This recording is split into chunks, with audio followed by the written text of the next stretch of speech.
One of the most eye-opening moments for me was walking in on a wedding day. And this was back when, I had the team of all of these artists and my business partner and all this stuff. And I walked in on a wedding morning and I remember looking around and scanning all of the faces in the room, and I didn't know who the bride was. I couldn't even remember her. I knew what her name was. She literally became a name on the calendar, and I couldn't connect with her. I didn't remember anything that we had talked about at the trial. I didn't even have photos on my phone. I just had details that I used to like write out like a face chart. Like she was a name and a face chart. And I was like, what am I doing? I used to love having conversations with all of these new people and getting to know them over the course of, 6, 9, 12, 18 months and becoming friends with them. Like I have friends on Facebook that were brides of mine 16 years ago when I started this. And I've watched their lives grow. And for me, that's one of the most satisfying pieces of my career, is to connect with a bride 5 or 10 years later and see all of these amazing things that she's been doing in her life. And when I had just that total disassociation where I was just like, I've become the worker bee, and I can't keep going like this. And then shortly thereafter, one of my senior team members quit, and she was just like, I'm burnt out. I can't do this anymore. I'm going to go back to working in the salon. I've been working way too much. She's like, the money's been amazing, but my husband and I want to adopt, and I want to move on with my life. I'm just going to go work in the salon where I can clock in and clock out, and it doesn't take so much out of me. And I was kind of like, it put the seed in my mind of, this is what burnout is. This is how burnout feels. And then I think 48 hours later, our other senior artist was like, I'm following suit. I'm doing the same thing. And I was just like, the world is burning down. And I completely was just like, I can't do this anymore. I'm quitting too. My business partner was like, but you're the other owner. And I was like, I'm following them out. This is a walkout. I'm leaving. And I was like, you can have the business.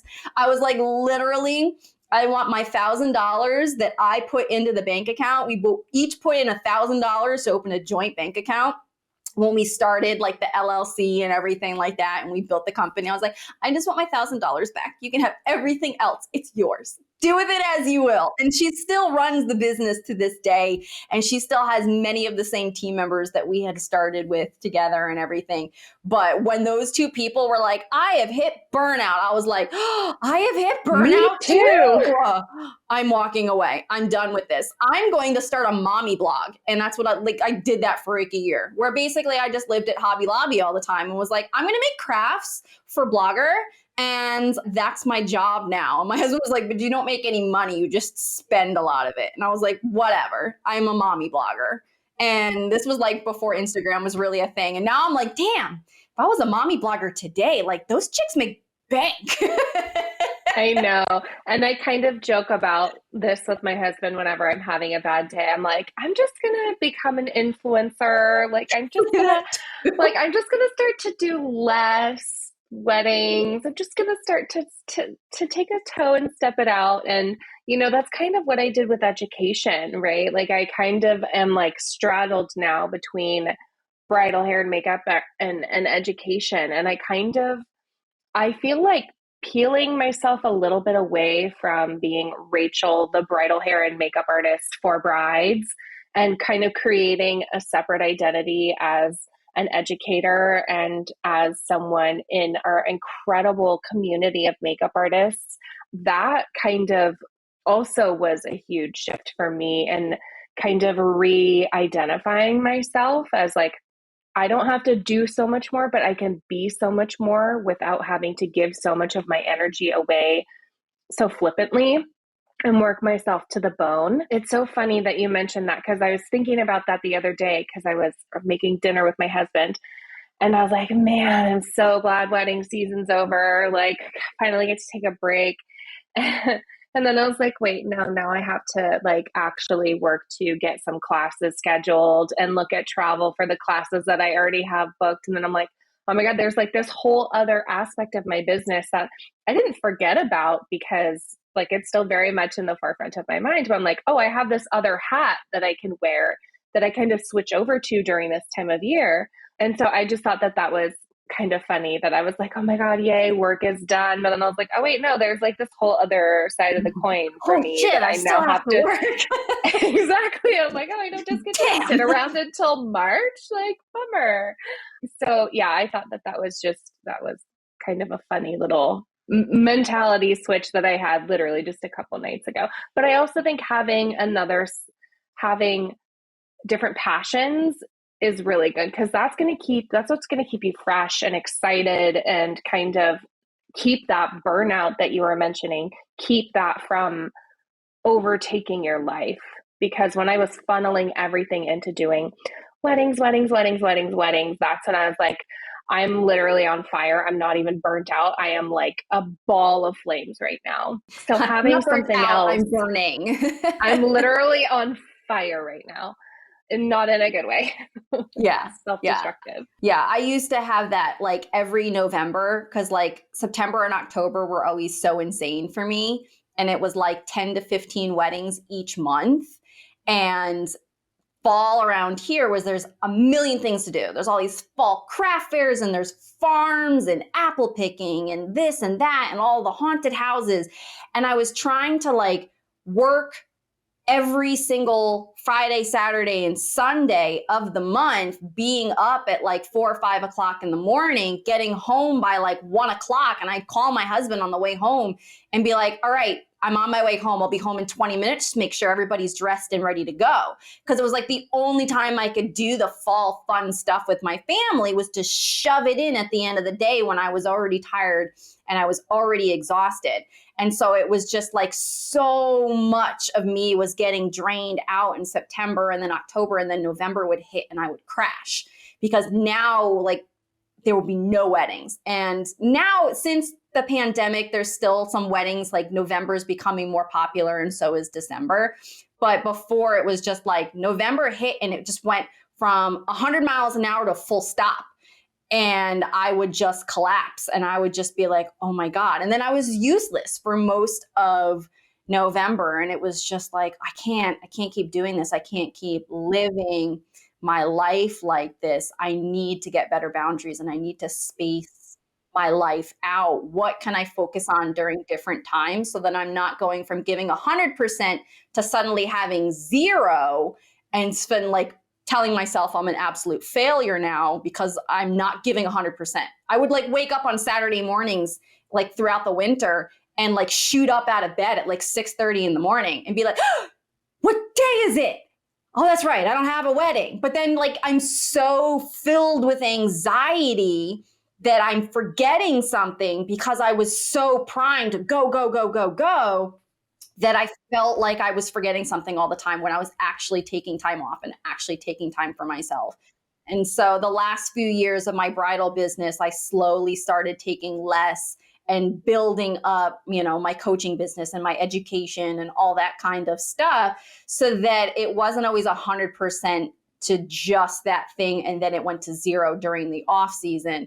That I could balance it out. And it was like, oh, okay, cool. And so now like even the slow season for weddings, it's like, oh, that's actually kind of becomes a little bit more of my busier season as, you know, an educator, because it's like everybody has that free time. They're all like, oh, okay, let's build for next year. Let's refine for next year. Let me do more coaching sessions or all these other little things. So I'm like, okay, now I can jump in and I can be a little bit more active.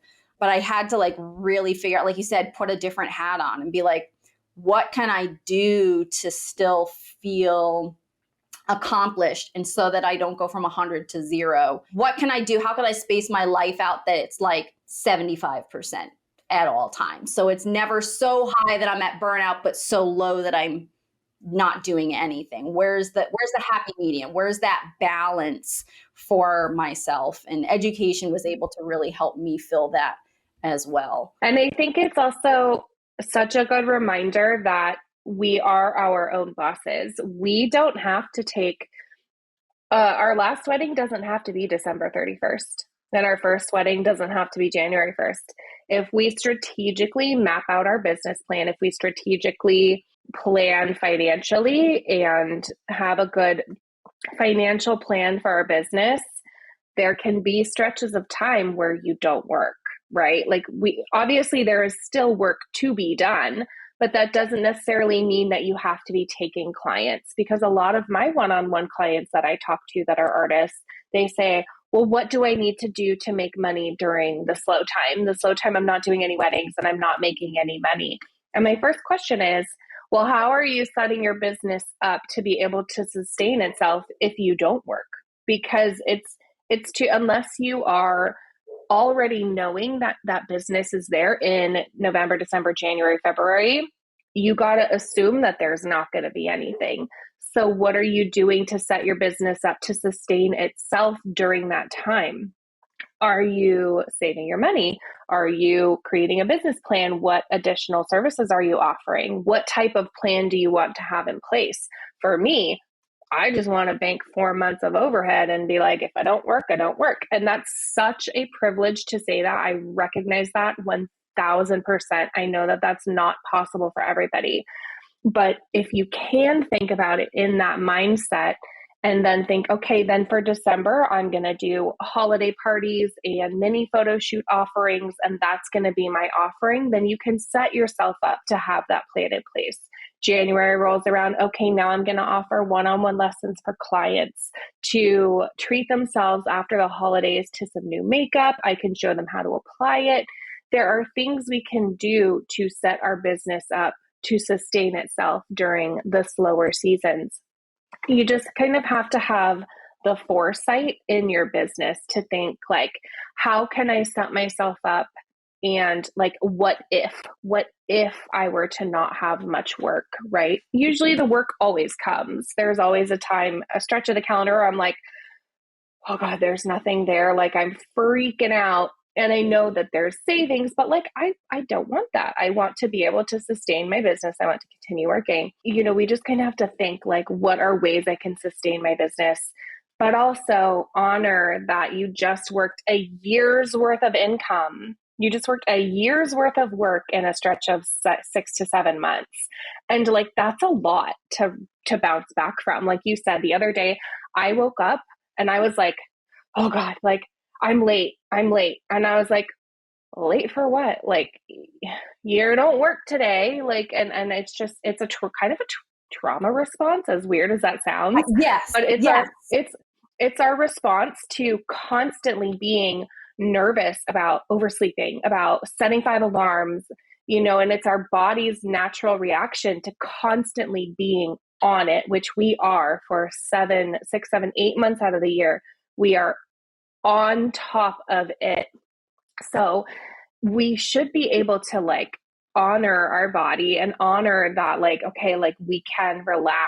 You know, I went and I got a massage yesterday, and my massage girl, I've been going to her for over 2 years now.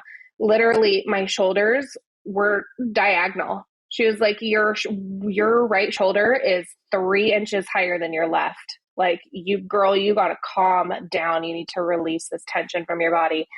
And so our body hangs on to that. Like, our body clings on to that stress. And so during the slow times, like if obviously we want to be working, we need to be able to sustain ourselves, but it's okay to honor that you're a little bit slower during that time. If you need to be working, like, things will always work itself out. Job opportunities are always there if you're willing to work for them. But like, also honor that you just did a lot of work. You just made it through a crazy wedding season, and it's literally only going to get crazier from here. Like, 2024 is going to be batty. It's going to be insane. So just try to like honor that and honor your body and honor like your right to have rest and relax and kind of bring it down a notch from the stress and the chaos that wedding season was. Well, thank you everybody for tuning in for this week's episode. I wish everybody a very happy new year, and I will see everybody back in January again. So thank you so much for tuning in, and I'll see you next time.